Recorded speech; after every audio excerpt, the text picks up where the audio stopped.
Assalamualaikum warahmatullahi wabarakatuh. Bismillahirrahmanirrahim. Alhamdulillahirabbil alamin wassalatu wassalamu ala asrofil anbiya wal mursalin wa ala alihi wa sahbihi ajma'in. Subhanaka la ilma lana illa ma 'allamtana innaka antal alimul hakim. Allahumma asta'udatuka ma 'allamtani farudhu ilayya inda hajati ilayhi wa la tansanihi ya rabbal alamin. Allahumma nawwir qalbana bi nuri hidayatika kama nawwartal arda bi nuri samsika bi rahmatika ya arhamar rahimin.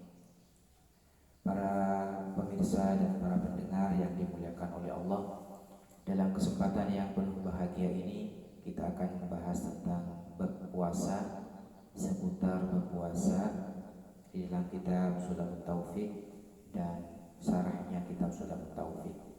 Mudah-mudahan pertemuan kali ini menjadi pertemuan yang barokah, mendapatkan ilmu yang bermanfaat dan barokah. Amin, Allahumma amin. Bismillahirrahmanirrahim.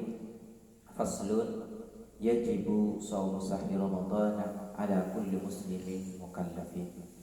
Yajibu wajib shaumu sahri Ramadan, puasa bulan Ramadan, ala kulli muslimin bagi orang-orang muslim, mukallafin yang mukallaf, wala yasihu dan tidak sah melakukan ibadah puasa itu min haidin dari orang-orang yang haid, wa nufasa dan orang yang nifas, wa yajibu alaihima al-qada dan wajib bagi keduanya untuk mengqada'i puasanya, wa yajuzu al-fitru dan diperbolehkan untuk tidak puasa di musafirin bagi orang-orang musafir, safar qasrin bagi perjalanan yang mewajibkan qasar, wa illam yasukku alaihi saum ya wa illam yusakku alaihi as-saum.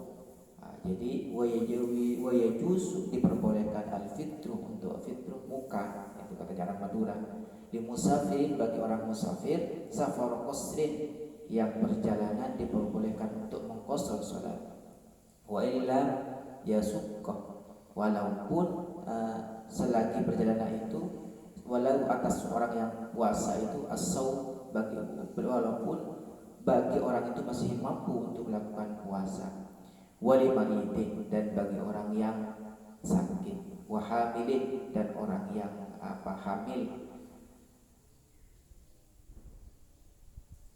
wa murdiatin dan orang-orang yang menyusui, yasukku alaihim musaqqatan la tuhtamal fitru.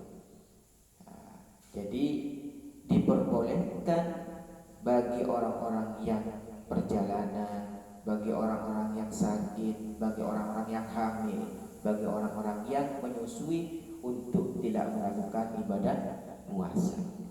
Jadi para pemirsa sekalian, jadi syarat wajibnya puasa itu, jadi syarat wajibnya puasa itu, yang pertama adalah seorang itu diwajibkan menjalankan ibadah puasa, khususnya di puasa Ramadan itu bagi orang yang muslim dan muslimah.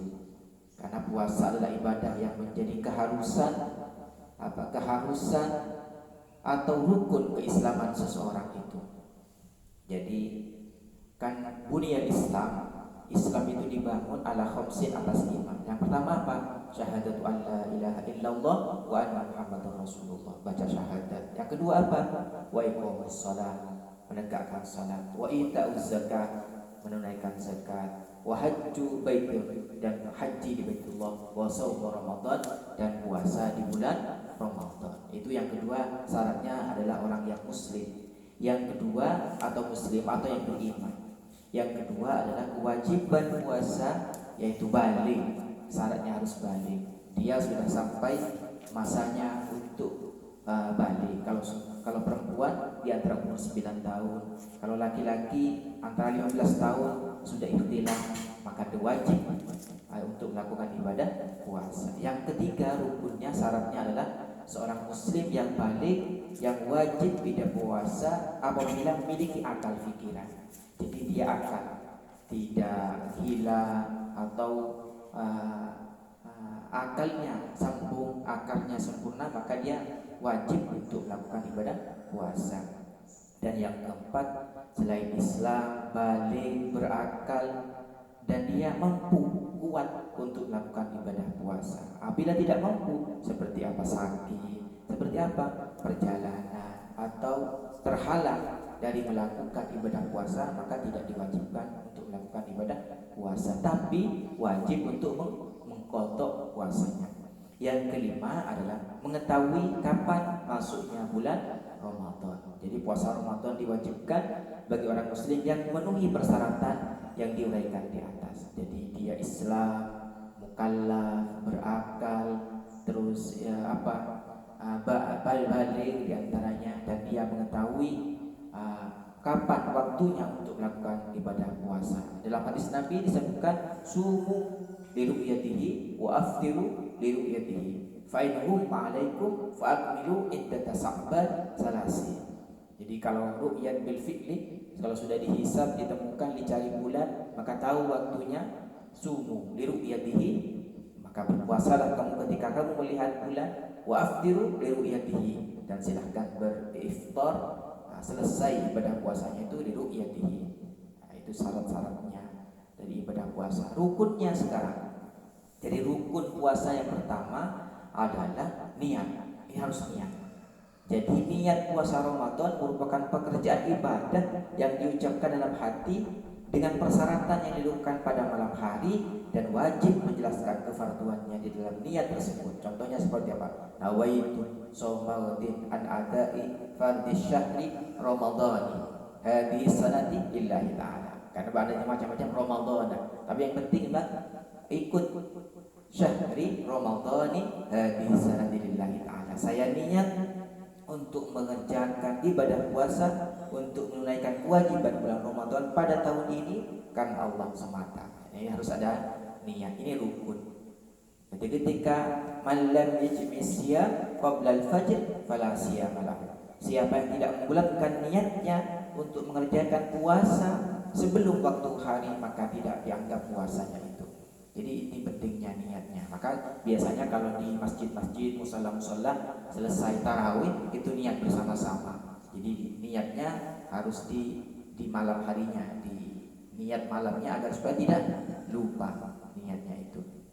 Ini pentingnya niat. Yang kedua adalah dari rukun yang kedua adalah menahan diri, imsak, menahan diri dari segala sesuatu yang membatalkan puasa. Jadi bagaimana dia menjaga tidak makan, tidak minum, ini termasuk yang harus dijaga bagi orang yang berpuasa. Rukun puasa yang pertama adalah niat, dan yang kedua adalah imsak, menahan diri dari segala sesuatu yang membatalkan puasa, baik kemasukan dari sesuatu jauh di hidung, dari mulut.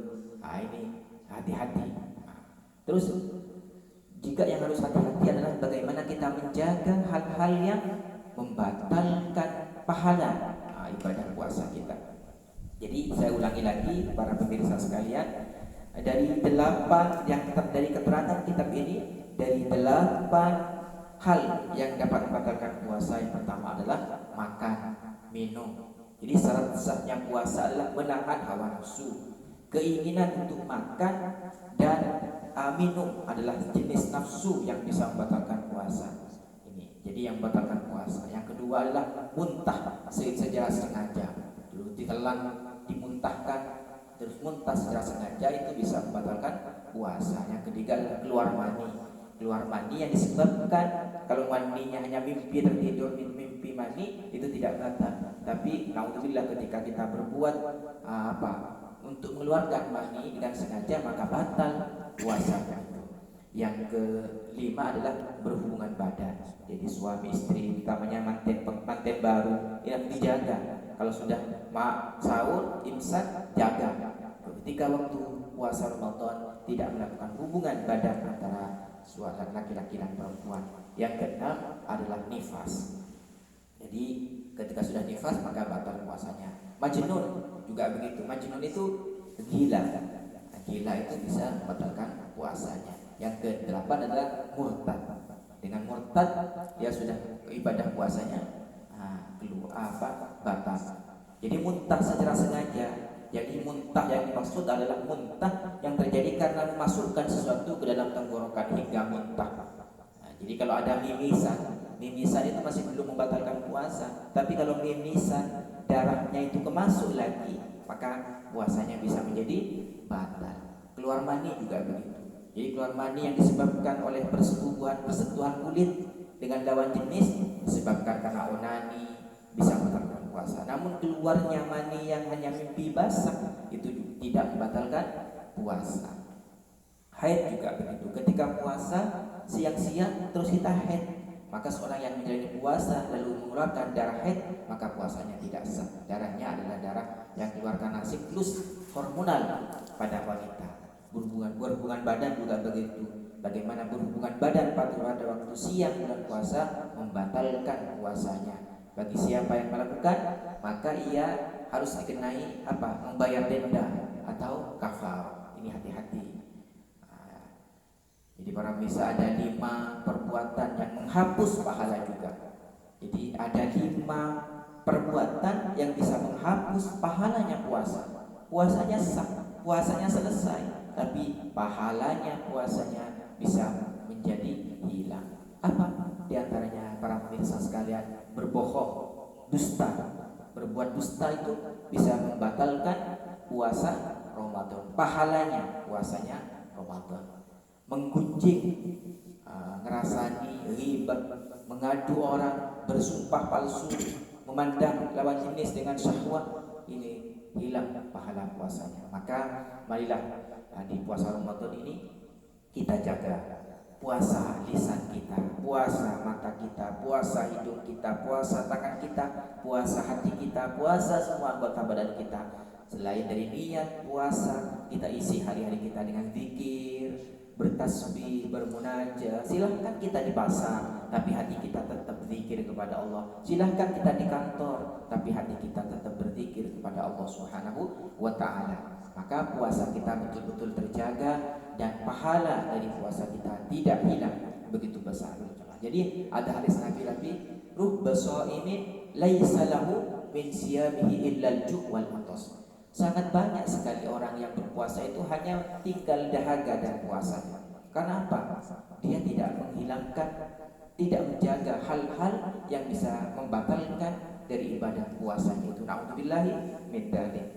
Mudah-mudahan puasa kita betul-betul menjadi puasa yang betul-betul kita jaga dari yang membatalkan, menjaga syaratnya, menjaga rukunnya, dan menjaga sesuatu yang bisa menghilangkan pahala puasa kita, sehingga kita menjadi orang-orang yang mendapatkan pengampunan dari Allah, mendapatkan rahmat Allah, mendapatkan maghfirah dari Allah, mendapatkan itqum minan nar, pembebasan dari siksa api neraka. Amin Allahumma amin.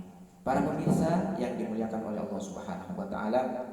Jadi saya ulangi lagi, ada 5 perbuatan yang menghapus pahala puasa kita. Berbohong, menggunjing, menggibah, menggadu domba, bersumpah sumpah palsu, dia bersumpah. Ya, maka jangan sekali-kali bersumpah. Kalau urusan sepele jangan bilang billahi, wallahi, tallahi, apalagi sumpahnya itu palsu. Maka pahala puasanya bisa hilang. A'udzubillahi min dzalik. Dan yang kelima, memandang lawan jenis dengan syahwatnya. Oleh karena itu para pemirsa perlu berkehati-hatian, jangan sampai tindakan-tindakan kita membatalkan puasa Ramadan kita. Caranya adalah menahan diri. Jadi puasa Ramadan dilakukan dengan cara menahan diri. Bagaimana kita mengendalikan hawa nafsu kita dari makan, dari minum, dari perkara yang membatalkan, misalnya berhubungan suami istri di siang hari. Itu puasa tidak hanya melakukan itu saja, tapi seorang muslim waspada terhadap hal-hal yang merusak dari pahala ibadah puasa kita. Jadi para pemirsa, puasa memang bermakna menahan diri dari hal-hal yang membatalkan sejak terbit fajar sampai terbenamnya. Namun perlu diperhatikan sabda Nabi, rubba shaimin laisa lahu min siyamihi illa al-ju' wal 'atas. Untuk itu para pemirsa yang dimuliakan oleh Allah, marilah kita jadikan Ramadan ini sebagai yang pertama adalah tarbiyatul ilahi, pendidikan Allah kepada kita untuk selalu menjadi orang-orang yang bertakwa, menjadi hamba yang selalu beribadah, berzikir, dan menjadi hamba-hamba yang naik prestasinya, menjadi hamba yang bertakwa kepada Allah Subhanahu wa taala. Yang kedua adalah tarbiyatul iradah, pendidikan keinginan kita. Bagaimana keinginan yang negatif dapat kita redam, keinginan yang positif dapat kita lejitkan. Bagaimana hawa nafsu yang tidak baik dapat kita redam, tapi hawa nafsu yang positif dapat kita kembangkan dan lejitkan kembali. Yang ketiga adalah thariqatul malaikat, menteladani perjalanan malaikat yang selalu berzikir dan bertasbih kepada Allah Subhanahu wa taala. Yang keempat adalah tazkiyatun nafsi, pembersihan jiwa kita. Bagaimana dengan Ramadan hati kita menjadi bersih, menjadi tenang, menjadi terus beribadah menghamba kepada Allah Subhanahu wa taala. Qad aflaha man zakkaha, sungguh beruntung orang-orang yang mensucikan dirinya. Wa qad khaba man dassaha, sungguh merugi orang-orang yang mengotori dirinya. Untuk itu bagi orang-orang yang terhalang melakukan ibadah puasa, para pemirsa, wa yajibu alaihimul qada, maka wajib bagi orang itu mengqada puasanya. Wa yajibu tabyitu wa ta'yid fi niyyah. Jadi wajib niatnya itu tabyid, niat di waktu malam harinya, di kulli yaumin, setiap harinya. Wal imsak anil jima', dan dia menjauhi, tercegah dari perbuatan jima'. Wal istimna, seperti tadi itu yang batalkan. Wal istisqa, dan dia istiqaati wa anil memuntahkan sesuatu, wa anil dan murtad, wa anil aini jawfan ila liqahul khalisu zahiru min ba'danihi, memasukkan sesuatu yang langsung ke jauh itu juga bisa membatalkan puasanya. Para pemirsa yang dimuliakan oleh Allah Subhanahu wa taala, untuk itu marilah kita berusaha untuk menjaga mana syaratnya puasa, mana rukunnya puasa, mana yang membatalkan puasa, dan mana hal-hal yang membatalkan pahala ibadah puasa kita, sehingga kita bisa terjaga dari semuanya. Dan madrasah Ramadan tahun ini betul-betul menjadi madrasah yang betul-betul bermakna bagi kita sekalian. Amin, Allahumma amin. Ihdinas siratal mustaqim, wallahu a'lam bishawab. Mudah-mudahan menjadi ilmu yang bermanfaat bagi kita sekalian. Rabbana anfa'na bima 'allamtana, Rabbi 'allimna alladzi yanfa'una, Rabbi faqihna wa faqih lana wa qarabatil lana fi dinina, wallahu a'lam bishawab. Assalamualaikum warahmatullahi wabarakatuh.